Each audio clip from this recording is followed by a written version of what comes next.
Hello, ladies. This is Kate. The show is brought to you by Amazon with over 200 million products to sell. It's a great way to support our podcast. You can buy anything. Knowing ladies, we love shoes and handbags and pretty much everything girly. So whatever you're buying, if you could do us a favor and go to ewchannel.com/Amazon to make any purchases through our store, that would really help us out. Enjoy the podcast. If you'd like to check out the show page for this particular episode that has everything we talk about, just go to ewchannel.com/2.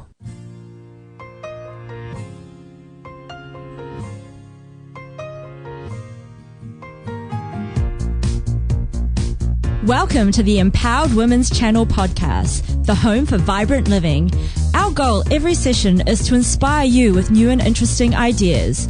Join us and let's change the planet together. So are you ready, Kate? I'm ready, Bo. Let's go!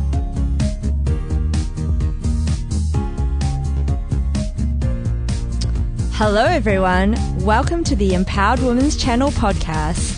This is episode 2, and you can find this at www.empoweredwomenschannel.com/2. Now, today we've got a really interesting topic, and this topic isn't really just for women, it's for everyone. So if you're in the car and have a family in there, this is a really good one to share. It's about how to be happy. Whoa, those are some big boots to fill, aren't they? I know, but I think we can do it. How to be happy. Yeah. Woo! So I don't know about you, Kate, but I used to be a real grumpy bum in the morning. A grumpy bum? Yeah. Oh, Bo, where do you come up with these things? When you grew up, did you hear that? Like, did your parents say, Bo, you're being a very big grumpy bum? No. You just made that up. Yeah, I like to make up my own little sayings, as you know. I think it should be found in the dictionary. A grumpy bum. My new favorite word. Excellent. Okay, so you became a grumpy bum. You used to be a grumpy bum in the morning? I used to be a grumpy bum, yeah. How so? I used to struggle to get up for a start. You know, I didn't want to go to work. Like the alarm would go off in the dark and... Yeah, you know that sound of... all too well, don't we all? Yeah, and then, you know, I would probably stay in bed for an extra 10 minutes if I could. And then I would get up and rush around. I would jump on the tube, and everyone on the tube was like morbid and had their headphones in. Morbid. Everyone was dead. Yeah, we'd be packed in there like a can of sardines. And everyone who lives in London knows exactly what I'm talking about. People would be really aggressive. It was just not a good way to start your morning. So it was a tube full of grumpy bums. Yeah, basically. That is not a good way to start the morning. No. Sad. That's actually really sad. Yeah, and I think having a morning ritual has really changed a lot of how I think, how I feel in the morning, and also I think being on my health journey and eating different solids and liquids, as you call them. Solids and liquids. I do call them solids and liquids. You know, eating alive foods as well has really made a difference to my whole personality and how I feel. Well, let's talk a bit about those affirmations, because affirmations is something that's become such a new phenomenon in my life. I read a book just a little while ago called by Louise Hay called You Can Heal Your Life, which is just a fabulous book. But I had heard of affirmations for so many years leading up to that. I just thought, A, they're kind of cheesy. B, I don't really know how to do them right. And C, I don't know if they're actually going to make a change in my life.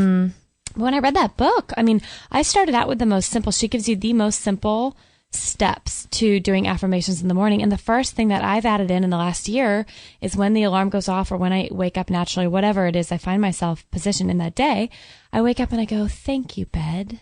Because she always thanked her bed for giving her the most fabulous sleep. Oh, I like that. And she just started out, the very first thing before her eyes would open, if she was conscious, she would just say, thank you, bed, for giving me the best sleep. And that was a very simple thing to do.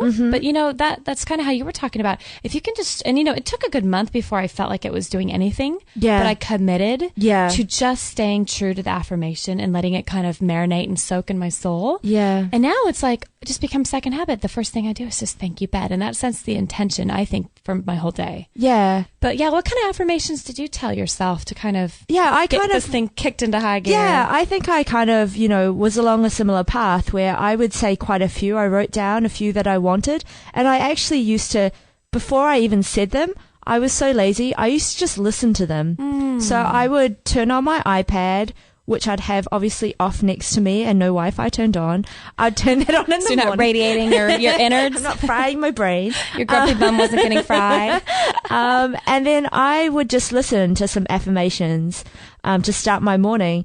But nowadays, I wake up every morning and I think, the first thing I think of is, this is the most amazing day ever. Ooh. Do you know who says that?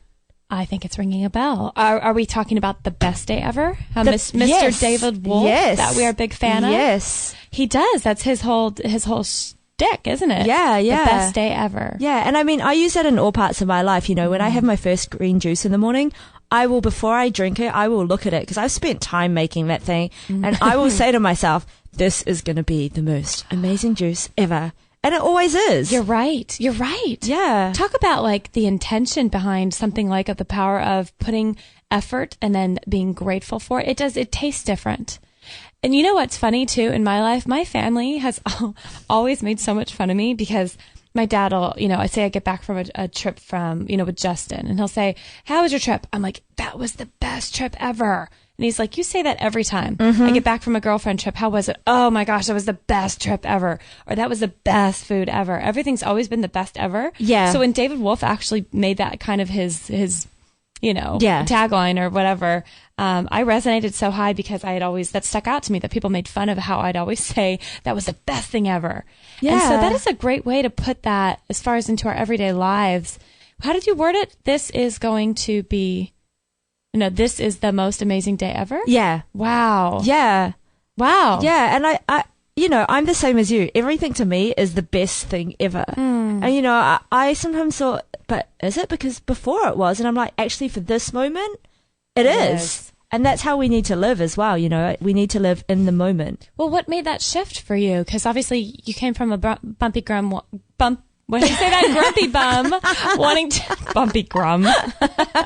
Sounds like a children's book. The Incredible Bumpy Grum. Yeah. No, you came from that place that we all did. And we've all, those people who find themselves right now in that place of a little bit more happiness have made a shift somewhere. Yeah. So how did you... That was the beginning of your shift by affirmations and things like that, and changing the way your kind of mind chemistry almost reacted. I think it was like a whole process. It was, it was changing my diet. Absolutely. Yeah. It was changing what I drank as well. Yes. And what you didn't drink, probably. Yeah. Yeah. Well, for me, cutting out the alcohol and not, I was drinking wine every day, meeting someone for a drink here, a drink there. Yeah. And that was very social and very what I thought was fun, but that wasn't adding anything to my life, let alone my creative process. Exactly. And my happiness. Yeah. Of course we all know that alcohol just, subdues, Yeah. your feelings. And if you're not happy, when you go into the drink, you're definitely not going to be happy when it wears off. But, Exactly. Yeah. No, absolutely. but you're right. Also, yeah. Filling yourself with things that are more powerful, like you and I are both big proponents of green juice, and Yeah.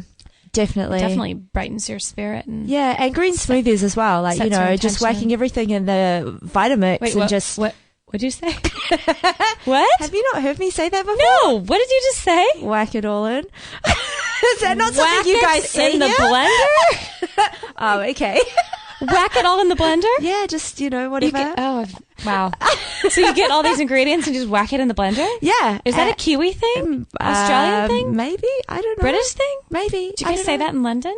I don't really pay attention. That is hilarious. I'm glad that's made you laugh. Oh, wow. That made my whole morning. Whack it all in the blender. Yeah. I don't know. I might try to use it, but people here might look at me cross-eyed. Oh, is that not something people say here? No. Oh. And if anything, it might have a little bit of a different connotation. But anyway, I'm going to try it and see the response I get.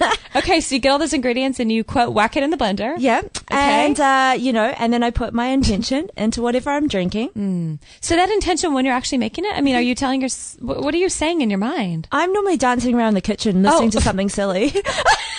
You can see me doing that, right? Oh, absolutely. Yeah. Having gotten to know you, yeah, that doesn't surprise me. Doesn't surprise me. So by the time I get to that... So you're just happy. You're just in a happy place I live when it. you're making I feel that. it. Yeah. And something actually I need to bring up too is, I surround myself as well with happy people. And something I've done with my friends over time too is, I used to have a lot of friends that would be like, oh man, I've got this problem, or I've got this issue, and I've got that.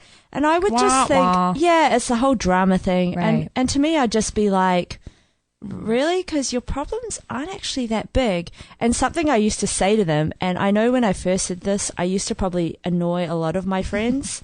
I used to say, first world problem. You actually said that to Yeah, and they used to get really annoyed with me. But I didn't want that energy. I didn't want that negativity in my life. Absolutely. Because for me, I'm like, I have a roof over the head. Yeah. I have food on the table. Shoes on your feet. And and life isn't that bad over here. Life isn't that bad for me. You're right. First world problem puts it all into perspective. Yeah, it does. And it used to put it into perspective for them as well. And after a while, I noticed that, I don't know, probably a lot of those people, some of them maybe left my life because, I wasn't sympathetic enough for them. Sure. Which is fine. That's true. People they will find someone else who will listen to them, or they mostly want people to be in a big grump fest with them. Yeah. And also a lot of my friends changed around me because they stopped being like that because they knew that I wouldn't put up with it, I guess, in a way. Well, that's interesting because I've lost clients being a hairdresser for 15 years. I have lost them over the years, and that's okay. They're ones that are meant to come and go because I'm not buying into their drama. I'm not. And that is a hard boundary to create with people. Yeah. Creating that space where you're not being influenced by that negativity, because it will rain down on you and affect. It would take me from, okay, this is a pretty good day. The first client in the morning would walk through the door and an immediate like black rain cloud, little Eeyore, everything's down, everything. And so, financially, and being a smart businesswoman, I had to go, how can I retain this client without trying to kill them or be brought down by their negativity? Yeah. And sometimes it was letting them go, to be honest. And other times my husband Justin's really good at reframing questions. If they would tell me something, I'd be like, how can I make that into a question? Like, they'd say, oh, my boyfriend, did this, that, had a fight with me. I felt like instantly having to ask myself, how can I make them think about what they just said without totally offending them and losing them and watching them walk out the door? There goes $100, haircut.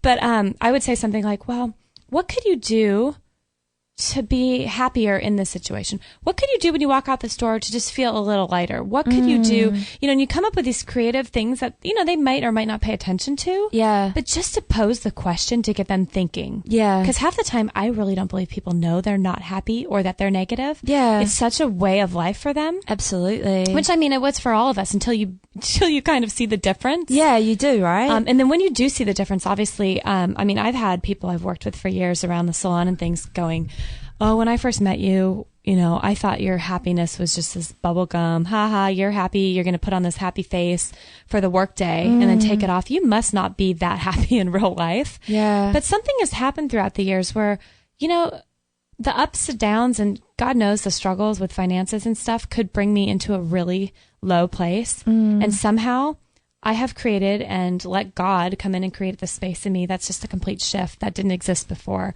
And my happiness just is found in a new way. And I think people are waiting to look to see, is she going to mess up? Is she going to? And of course I have grumpy days. Of course I have times where I don't react as well to something as I would want to. Yeah. But overall, the sense of, quote, happiness factor went through the roof. Yeah. And I think that's true with you too. Can I share an email? Oh, yeah. I came across an email that when you were kind of wrapping up your life for now, this season in London, and you came out here to spend time with me and get this thing rolling. I just thought this was a really great email about you, and I want to read this because, Bo, you are one of the happiest people I know. And I want to know your secret. And this came from a friend, and it says, she had written this to you, I think, right before you left London. And it said, people come into our lives for a reason. You came into my life when I needed someone who is positive and someone who embraces all things in their life to the fullest. You've been such a good friend. We have laughed, eaten our way through London, and seen such fab sights of London. You are such a great person and an inspiration. I truly believe that good and great things are coming your life. I was telling my mom tonight that you have never indulged in gossip, at least the awful kind, never moaned about things, and just been a great person. I will miss you loads, Bella. Whom will I moan about the weather, lack of men, and getting fat now?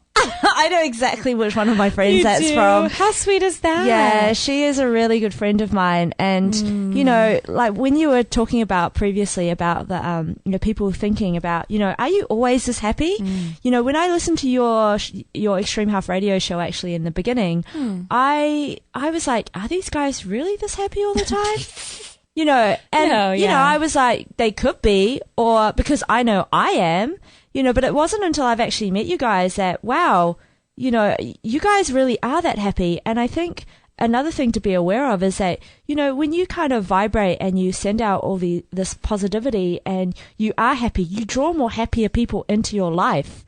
And, you know, here are our headquarters, as I like to call it. I like where you're going with this. You know, I mean, I look forward to coming and working. And, you know, I'm in the same position as you, like financially. I quit my job last November. I have no idea really what I'm doing. I'm just letting it form and letting it happen and having the trust that it's all going to work out. And it seems to be without me having to try, which is one of the hardest things to do, and stay happy and not have to worry about anything. That's the thing, because it's one thing to let go, and it's one thing to let go and not have that negative attachment, you know, attached to it. Yeah. It is one thing to be let go and have a positivity, or at least just, because sometimes we don't feel happy, but choosing positive or choosing happy is different. It is. Because, I mean, golly, I mean, there's times when, for sure, it's just a horrible, rotten, horrible day. Yeah. But finding the silver lining, I mean, all these cliche things that start, you know, just take a moment, take a breath, find that, recalibrate, get back to that happy space. Yeah. Find something, just one little thing to be, quote, grateful for. Yeah, absolutely. Yeah. It makes a difference. It makes a huge difference. Yeah, and I also think, you know, there is a thing that, you know, once you're happier and you vibrate that out, because for me, I come across grumpy people, don't get me wrong, I do, and I make it a challenge to, A, not buy into it, and also be extra happy. Yes. And annoyingly so. Yeah, and, you know, every single time I do that, because for me, I make it a little challenge, like, how could I get them to feel what I'm feeling? And actually, I don't think I've ever come across anyone where I've walked away and they've not change their entire mood and they're a lot nicer to me. It might take a while for me to warm them up. Yes. And it might take a while for me to kind of get them going, but they walk away and they're just like happier. Yes. No, it is true. It is true. I felt like that too. We've all had those times when we see a grumpy person or a grumpy, just being sad. Yeah. Exactly. And I feel like sometimes it's just a smile or a conversation that lifts their spirits or, you know, you find something in common, like say you're on the tube or at the grocery store or whatever, you look back and you're like, oh, you know, and you make a comment about something they're reading, wearing, or, you know, just something to spark up their day. I mean, gosh, if we all went around and just made it our goal to give one compliment to someone random, or, you know, or just something. Yeah. And actually told people what they thought, because, you know, whenever I meet up with my friends always look great. Right. And how often do we tell them that? Never. Right. Most people. Right. But now I make it a goal to, whatever I think, it just kind of comes out, you know, without me even thinking about it, which I think it's a nice way to be.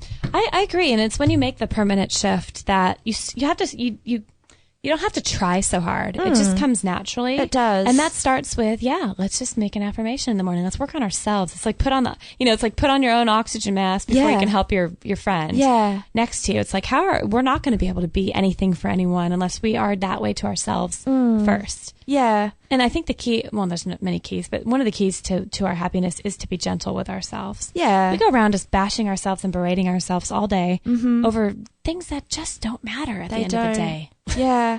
And let's be kind and gentle to our souls, and then we're going to find that inner happiness starts creeping up naturally, I think. But. Absolutely. And I think another thing that I do as well that has really shifted a lot of me is the feeling of gratitude and being grateful, but not just being grateful, but feeling it, you know, and wanting it. And, you know, I walk around and I'm just like, always like, wow, I can't believe I'm here. And just trying to soak everything in.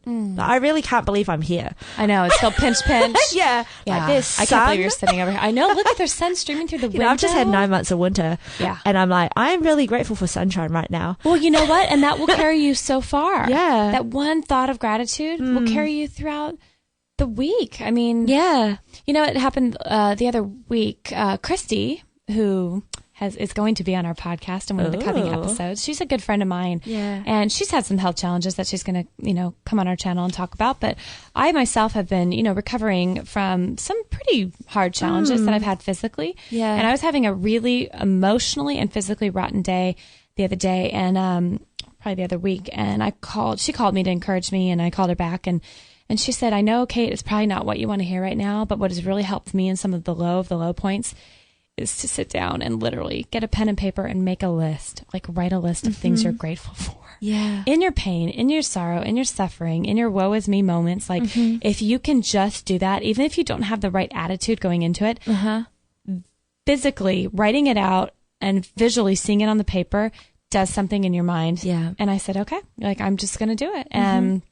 And I actually did it that day. Yeah. And just looking at, even if you have one thing, just one thing to be grateful for, like you said, whether it's the sunshine out or you stopped and smelled a rose and it made your whole morning. Like, actually, I've been taking Maggie, our dog, out for walks every morning for the last year. And this is the time of year when the roses are blooming. They are beautiful. And they are beautiful. And I've gone on some beach walks here and seen the roses, and I actually pull her away and drag her into the rose bush with me and be like, let's just have a minute just to smell these roses. But you know what? That sets the intention for my whole day. Wow.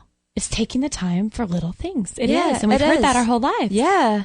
But it is. Yeah. And, through my process as well, like, before I kind of made this leap and deciding that this is what I wanted to do going forward, and I was in that in-between period of I just quit my job and I was at home and I was deciding, do I go freelance as a designer or do I take on this project in this unknown path? And I remember I'd have times in my day where I'd get sent all these emails from recruiters just saying, hey, we've got this job or that job, or, I'd be sitting there going, what am I doing? Like, what am I doing? I bet. Those moments. Then I would just take myself out of that situation. And I was really lucky, I guess, in London because there's a lot of parks around. So I would just take myself. That a park? Parks. Parks. Do I not say that right? Parks around. You sound so much more like refined when you say it. We were like park. Yes. So I would take myself to the park. Oh, beautiful. And, I'd do the same thing. I'd be like, thank you, birds, for singing to me. Oh. And thank you, grass, for being green. And I would just thank everything I could see. And after that walk, just getting the fresh air, I don't know if it's that fresh in London, but, it's quite polluted there. Through your gas mask? Yeah. But I was in the park. You're in the park? With the trees and everything. It was so nice. And I would just be so thankful. And I would get back and then I'd be like, no, you know what? It totally changed and reset everything I was thinking. And sometimes it's nice to take yourself out of that situation. I was going to say, because sometimes don't you feel like you can't appreciate it until, even just nature, I take for granted. Yeah. But I don't appreciate it until I'm like in a concrete jungle. If I go to downtown Los Angeles, I'm like, this is just disgusting. And then I have so much more appreciation even just the minute I drive on the freeway and round the bend to the beaches.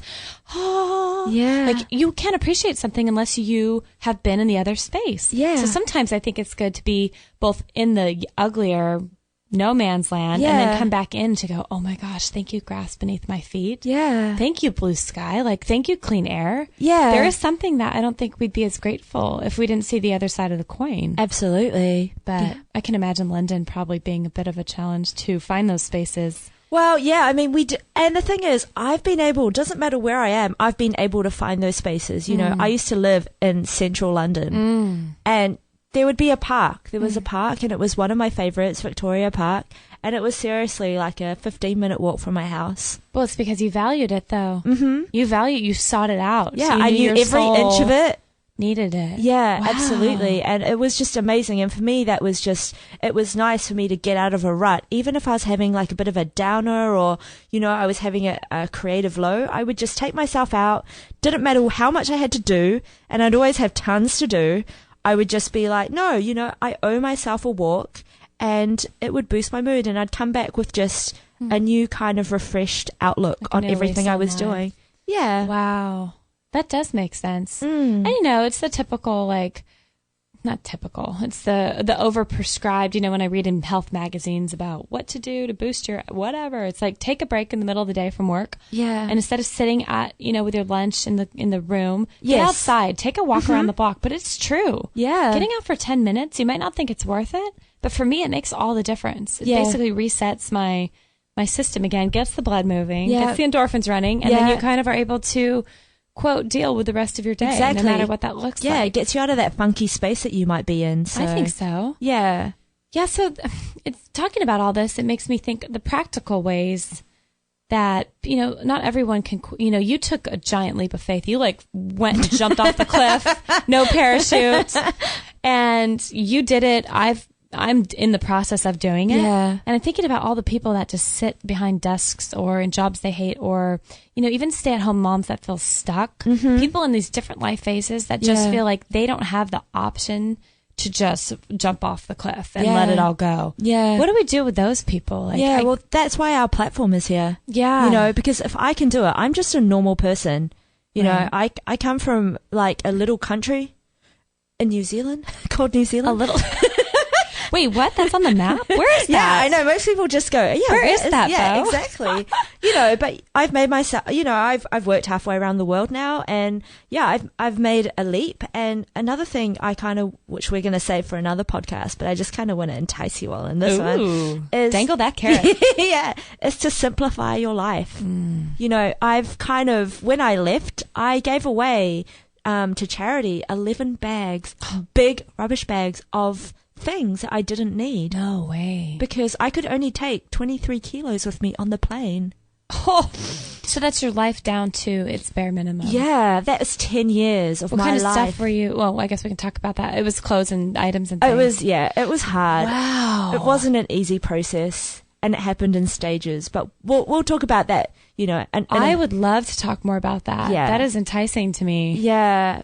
Because who does that? I mean, rarely do people get that opportunity or that challenge. Yeah. To leave their life or basically pack it into one box. Yeah. And just yeah. I want to go into that more and talk what you want to do. Right. And if I can do it, anyone can do it. Because I'm no different to anyone else out there.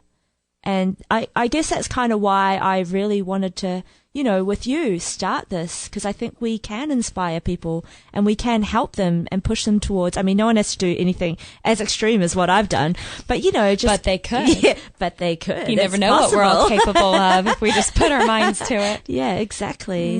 So, wow, that is a good encouragement for everyone out there. Yeah, definitely. Yeah, the Happiness Project. Yeah.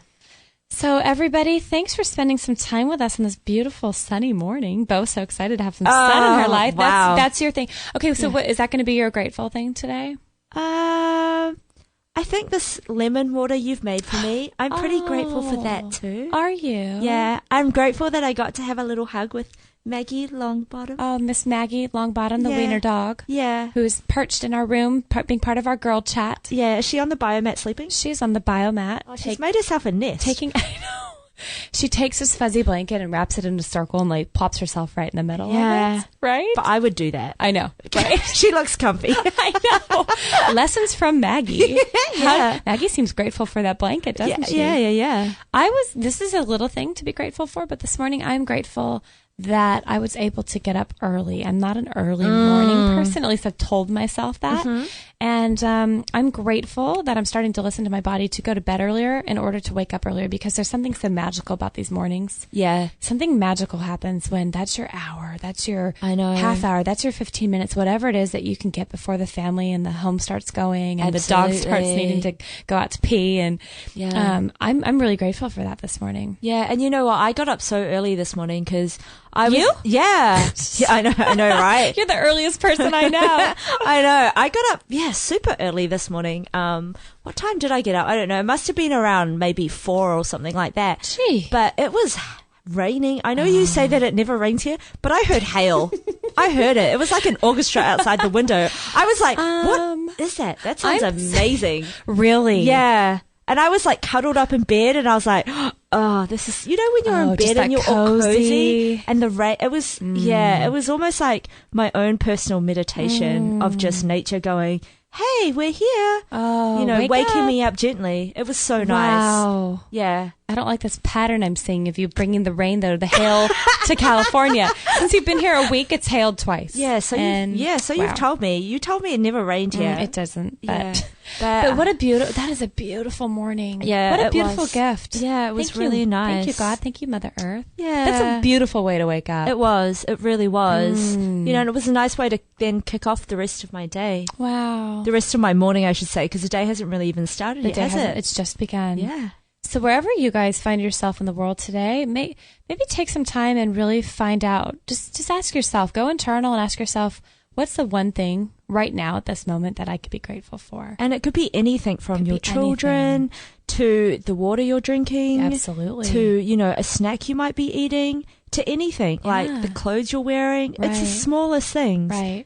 And that's for you as well. You're taking a moment out for you. And I think that's really important, to be thankful for yourself. Again. Yeah. Put your gas mask on before you help other people touch theirs. Yeah. But that's a powerful image of, you're not going to be good for the world or yourself or anyone if you can't be good for yourself first. Yeah, exactly.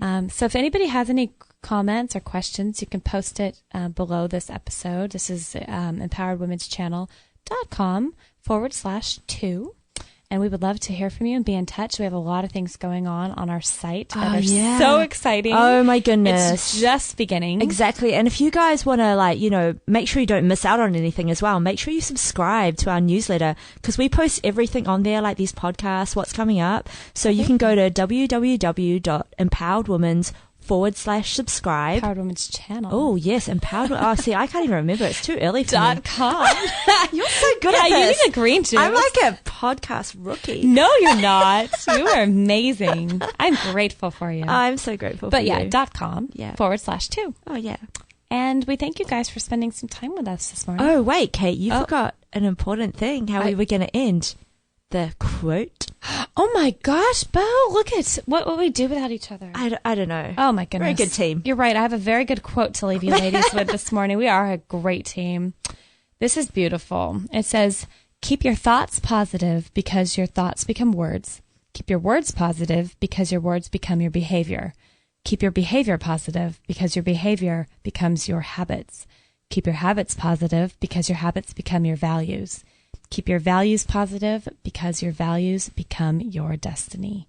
Guess who that came from? Gandhi. Of course. That is beautiful. That's powerful. If anybody could take anything, a little nugget away from that today, that's what we're here to do. And let's change the world, gals. So we'll catch you on the next episode. And we love you all and sending love your way. Bye-bye. Bye.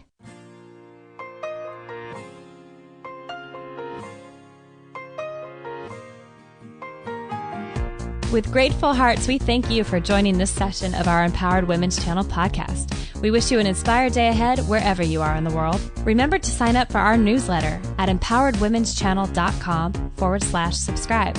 Instantly receive our fabulous free gift to you that you gals don't want to miss out on. Hey, Kate. Yeah. Like my mum always said, one hot dog is better than two. Did she really? No. I don't eat hot dogs. We are not held responsible, liable in any way, shape, or form for extreme transformation or empowerment in your lives upon participating in the Empowered Women's Network. Random acts of kindness and spontaneous desire to make the world a better place is completely your own doing. Feelings of wanting to throw around pixie dust and free the unicorns have been reported, and we cannot take credit in any way, shape, or form for this unpredictable outburst, either now or in the future days ahead. Sporting a random fake beard and wanting to take selfies in random places while sporting it are completely your own doing. The laughter that follows doing that very act is contagious, so watch out. The shift that may take place from pessimism to a glass very overflowing has been reported, as well as sudden desires to bust into radical dance moves and singing at the top of your lungs. Set an overwhelming need to greet others in public places such as railway systems and crosswalks with giant smiles and compliments are encouraged, as well as appreciated. The future effects of kindness and other such behavior towards strangers might possibly not be seen or even known in this lifetime, although the magical effects they have on others' lives is astounding. Only love at your own risk and in your own way, shape, or form, regardless of what others may think or judge. Be advised and know that you and you alone are solely, completely, unequivocally, 111% responsible for being a world changer. No excuses or late notes from mom and dad will be tolerated at this point in time. No material on this blog is intended to suggest that you should not seek professional medical care. Always work with qualified medical professionals, even if you educate yourself in the field of live food, nutrition, and alternative medicine. I'm not a doctor, nor am I offering readers medical advice of any kind. None of the information offered here should be interpreted as a diagnosis of any disease, nor an attempt to treat or prevent any disease or condition. While information in this blog is discussed in the context of numerous conditions, it can be dangerous to take action based on any information in this blog or to start any health program without first consulting a health professional. The content found here is for informational purposes only and is in no way intended as medical advice, as a substitute for medical counseling, or as a treatment/cure for any disease or health condition, and nor should it be continued as such. Always work with a qualified healthcare professional before making any changes to your diet, prescription drug use, lifestyle, or exercise activities. This information is provided as is, and the reader/viewer assumes all risks from the use, non-use, or misuse of this information.